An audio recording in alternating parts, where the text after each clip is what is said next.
Katotohanan na ang kaligayahan ay mayroong pintuan, at ito ay mabubuksan lamang ng dalawang susi.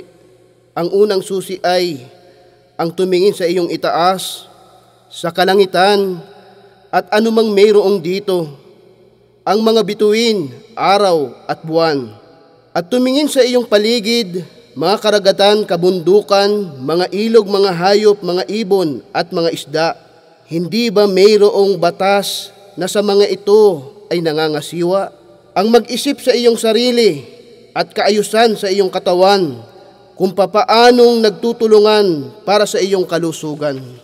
Sino ang naglikha sa mga dakilang nilikha na ito? At sino ang nangangalaga sa atin sa lugar na ito? Meron na bang umangkin na siya ang naglikha ng mga ito?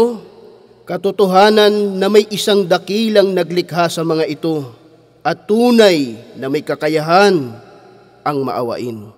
Katotohanan na ang unang susi ay nasa iyong kamay kung ikaw ay mapapanatag lamang sa tunay na Diyos at sa Kanya ay sasamba. Ang pangalawang susi, ang maalaman na ang tunay na Diyos na naglikha ng lahat ay inuutusan tayong tumahak sa landas na magbibigay sa atin ng kaligayahan. Katotohanan na ito ay landas ng Islam, na kung sino man ang tatahak dito ay magtataglay ng tunay na kaligayahan sa buhay at ganap na kapayapaan pagkaraan ng kamatayan. Ang Islam ay reliyon ng kapayapaan at kapanatagan.